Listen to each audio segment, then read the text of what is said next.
Welcome to Web-Minded Computer Institute.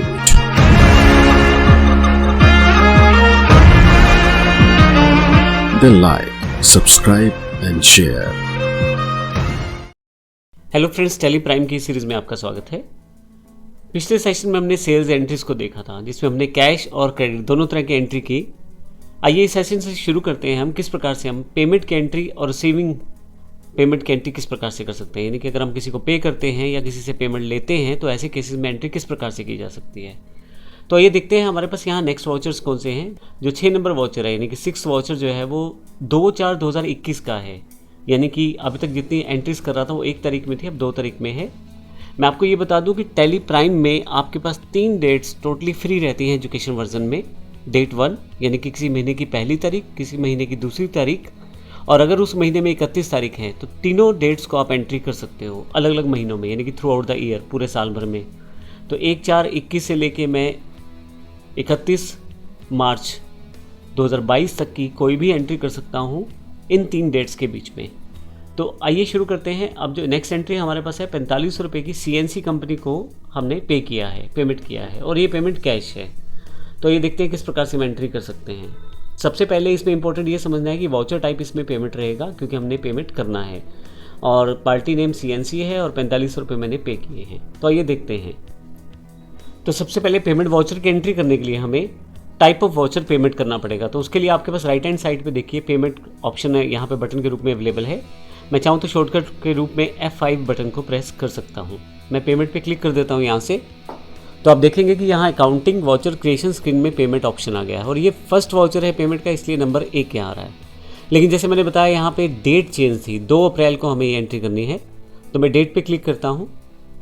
एक important point यहाँ tally prime में ऑटोमेटिकली वो डेट चेंज कर देगा, अगली डेट एक्सेप्ट कर लेगा। तो वाउचर डेट यहाँ पे अपने आप 2 हो गई है, हालांकि मैं टाइप करके उसे चेंज कर सकता हूँ। देखिएगा सिर्फ डेट चेंज हुई है, महीना और साल वही है। तो आप चाहें तो यहाँ से कर्सर को मूव करते हुए राइट हैंड साइड पे ला के कोई भी चेंजेस कर सकते हैं, जैसे मंथ या ईयर में अगर आप चेंज करना चाहें तो आसानी से कर सकते हैं। लेकिन अभी मुझे यही डेट चाहिए तो मैं एंटर कर देता हूँ। तो मेरे पास यहाँ वाउचर की डेट चेंज हो गई है। अब मुझे यहाँ पे अकाउंट बताना है जिससे मुझे पे करना है। तो मेरे पास 2 तरह के अकाउंट्स हैं जिससे पेमेंट करना है, एक कैश है और एक बैंक है। तो अभी मुझे कैश से पे करना है, तो मैं यहाँ C टाइप कर देता हूँ, कैश आ जाएगा, सिलेक्ट कर लेता हूँ। अब कैश के नीचे देखिए बैलेंस दिखा रहा है 23,000 रुपये। ध्यान रखिएगा, अभी जब हम ट्रांजैक्शन की एंट्री करेंगे तो वहाँ ये बैलेंस भी माइनस हो जाएगा। अब पर्टिकुलर्स में मुझे उस पार्टी को बताना है जिस पार्टी को मुझे पे करना है। तो CNC कंपनी अम्बाला है, मैं सेलेक्ट कर लेता हूँ CNC कंपनी अम्बाला। तो CNC कंपनी को मुझे 19,000 रुपये देने हैं, इसमें से 4500 रुपये मैं उन्हें पे कर रहा हूँ। तो देखिए मैं एंटर करता हूँ 4500 रुपये। तो जैसे आप एंटर करेंगे आपके पास कैश में से भी लेस हो जाएगा बैलेंस, और यहाँ जो हमारा क्रेडिट बैलेंस इसकी तरफ था CNC कंपनी की तरफ, वो भी लेस हो जाएगा 4500 रुपये से। तो इस तरह से मैंने 4500 पे कर दिया। यहाँ तक ये बैलेंसेस अपडेट करके दिखा रहा है, हालांकि अभी वाउचर एंटर नहीं हुआ है। अगर मैं यहीं से एस्केप कर दूंगा तो एंट्री नहीं हुई है, सिर्फ ये दिखाने के लिए कि आपको बैलेंस लेस हो जाएगा। फाइनली मैं नीचे आता हूँ, यहाँ से नरेशन, जो भी नरेशन मैं देना चाहता हूँ, फाइनली एंटर, एक्सेप्ट करूँगा तो येस करूँगा। जैसे येस करूँगा मेरी एंट्री हो जाएगी। तो इस तरह से मैं किसी को कैश पेमेंट करना चाहता हूँ तो कर सकता हूँ। तो ये मैंने जो गुड्स परचेज़ किए थे उसकी पेमेंट मैंने CNC कंपनी को वापस की है। अब नेक्स्ट एंट्री जो मेरे पास इसी सेक्शन के अंतर्गत है, 8,000 मुझे रिसीव हुए हैं दिनेश एंड सन्स के द्वारा। तो दिनेश एंड सन्स को मैंने गुड्स सोल्ड किए थे, यानी कि बेचा था सामान। तो उनसे जो मुझे 8,000 रुपये मिले हैं उसको मुझे रिसिप्ट वाउचर में एंट्री करना है। अगर आप यहाँ ध्यान दें तो इसकी जो डेट है वो भी 2 तारीख है। तो ये देखते हैं इसको किस प्रकार से हम टैली प्राइम के अंतर्गत एंटर कर सकते हैं। तो फिर से वाउचर क्रिएशन स्क्रीन पे हूँ मैं। यहाँ पे मेरे पास पेमेंट का वाउचर सिलेक्टेड है, जबकि अब की बार मुझे पेमेंट रिसीव करना है। तो ऐसे केस में यहाँ पे मेरे पास रिसीव वाउचर है, F6 उसका शॉर्टकट की है, आप क्लिक कर सकते हैं। चाहें तो मैं यहाँ क्लिक कर देता हूँ तो मेरे पास यहाँ रिसीव वाउचर अवेलेबल हो जाएगा। रिसीव वाउचर की डेट भी 2 ही थी, यानी कि 2 अप्रैल थी, तो मैं यहाँ डेट नहीं चेंज कर रहा, और साथ में यहाँ पे वाउचर नंबर खुद ही उसने 1 एक्सेप्ट कर लिया है। फिर से अकाउंट, मुझे यहाँ अकाउंट की इन्फॉर्मेशन देनी है जिसपे मुझे यहाँ पे पेमेंट रिसीव करना है। तो मेरे पास यहाँ जो अकाउंट है वो है कैश। मैं यहाँ C टाइप करता हूँ तो कैश आ जाएगा, और पर्टिकुलर में यहाँ यदि आप देखें तो 18,500 बैलेंस दिखा रहा है कैश का। अब पर्टिकुलर में मुझे उस पार्टी का नाम देना है जिससे मुझे ये पेमेंट रिसीव हो रहा है। तो दिनेश एंड सन्स के नाम से मेरी पार्टी है, मैं डी टाइप करूँगा तो दिनेश एंड सन्स यहाँ लेजर अकाउंट्स में आ जाएगा। मैं क्लिक कर देता हूँ।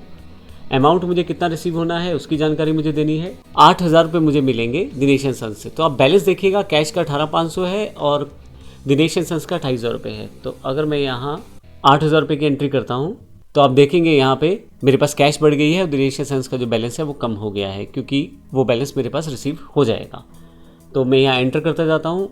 और अगर आपके पास एक से ज़्यादा पार्टीज़ हैं, हम उनसे भी पेमेंट एक ही वाउचर में कलेक्ट कर सकते हो, जिनको हम आगे आने वाले सेशन में देखेंगे। लेकिन अभी के लिए केवल एक ही लेज़र है तो मैंने यहाँ रखा है। लेकिन अगर आपके पास एक से अधिक लेज़र्स हैं तो अब जब यहाँ आएंगे तो यहाँ पे उसी पार्टी का नाम आपको दोबारा देना है और यहाँ पे उस अमाउंट की एंट्री आपको करनी है। हालांकि मेरे पास अभी एक ही पार्टी है तो मैं अभी इसी की एंट्री करता हूँ। मैं यहाँ नरेशन प्रोवाइड करवा देता हूँ। फाइनली मुझे येस करना है, एक्सेप्ट करना है, तो मेरे पास ये एंट्री एक्सेप्टेड हो जाएगी। तो इस तरह से मैंने देखा कि किस प्रकार से हम कैश जब पे करते हैं तो एंट्री किस तरह से होगा पेमेंट वाउचर में, और जब रिसीव करेंगे तो वो किस तरह से मुझे रिसीव होगी। अगर हम इसकी डे बुक एंट्री देखें, यहाँ से स्केप करके बाहर आते हैं। डे बुक में अगर जाएं तो आप यहाँ पे रिसीप्ट और पेमेंट की एंट्री 2 तारीख के हिसाब से देख रहे हैं। तो एक पेमेंट रिसीव की एंट्री है और एक पेमेंट पेड की एंट्री है। CNC कंपनी को मैंने पे किया है 4500 रुपये, पेमेंट वाउचर यहाँ पे है, और दिनेश एंड सन्स को से मुझे मिले हैं 8,000 रुपये, वो मेरे पास वाउचर नंबर 1 रिसीप्ट वाउचर है। तो इस तरह से आप इसको देख सकते हैं यहाँ से। यहाँ एक और इम्पोर्टेंट बात, अभी आप देखेंगे 2 ही वाउचर दिखा रहा है। अगर मैं यहाँ पे डेट चेंज कर दूँ, मान लीजिए 1 कर दूँ, तो अब मेरे पास 1 तारीख का वाउचर दिखा रहा है। लेकिन अगर मैं सारे वाउचर देखना चाहता हूँ तो कैसे पॉसिबल होगा? इसके लिए आप यहाँ बटन के साथ दिए गए छोटे से लेस देन वाले बटन पे क्लिक करेंगे। ये सिंबलाइज बटन है, जब आप क्लिक करेंगे तो और ऑप्शन खुल जाएंगे यहाँ पे। तो इसमें डेट और पीरियड 2 ऑप्शन हैं। मैं पीरियड पे क्लिक करता हूँ तो यहाँ पे अब पीरियड पूछा जाएगा, कब से कब तक की एंट्री आपको देखनी है। तो मैं 1 के बाद यहाँ पे 2 तारीख तक की एंट्री देखना चाहता हूँ। तो आप देखेंगे पेमेंट की, रिसीप्ट की, कॉन्ट्रा, सेल, परचेज, जितना भी मैंने एंट्री किया है इन 2 डेट के बीच में सबकी इन्फॉर्मेशन यहाँ पे अवेलेबल है। आप ऑल्ट के साथ F2 का बटन दबाएंगे तो भी आप पीरियड को चेंज कर सकते हैं। जैसे यहाँ पे मैंने फ्रॉम 1 to 1, 1 to 2 मैंने कर दिया है, तो मैं यहाँ ऑल्ट F2 के साथ भी इसका प्रयोग कर सकता हूँ। तो इस तरह से आप सभी एंट्रीज को एक साथ देख पाएंगे। और मैंने जैसे पहले भी बताया था कि आप वाउचर टाइप के बिहार पे भी आप इसे फिल्टर करके देख सकते हो। जैसे मुझे सिर्फ पेमेंट की एंट्रीज देखनी है तो मैं पेमेंट सेलेक्ट कर लेता हूँ, तो इस पर्टिकुलर ड्यूरेशन या पर्टिकुलर डेट में केवल पेमेंट की एंट्री मुझे दिखाई जाएंगी। फिर से वाउचर टाइप पे आकर अगर मैं ऑल आइटम्स ले लेता हूँ तो सारी एंट्री मुझे दिखाई जाएंगी। तो इस तरह से हमने देखा कि अगर हमें किसी को पे करना है तो उसके लिए पेमेंट वाउचर, और अगर किसी से पेमेंट रिसीव करना है, प्राप्त करना है, तो रिसीव वाउचर का प्रयोग किया जा सकता है, और उसके साथ ही हम एंट्रीज को वर्कआउट कर सकते हैं। अगले सेशन में हम इसी पार्ट को कंटिन्यू करेंगे और देखेंगे किस प्रकार से बेसिक एंट्रीज में अगर हमें पेमेंट बैंक से देना है या बैंक में प्राप्त करना है तो वो एंट्री कैसे होंगी। धन्यवाद।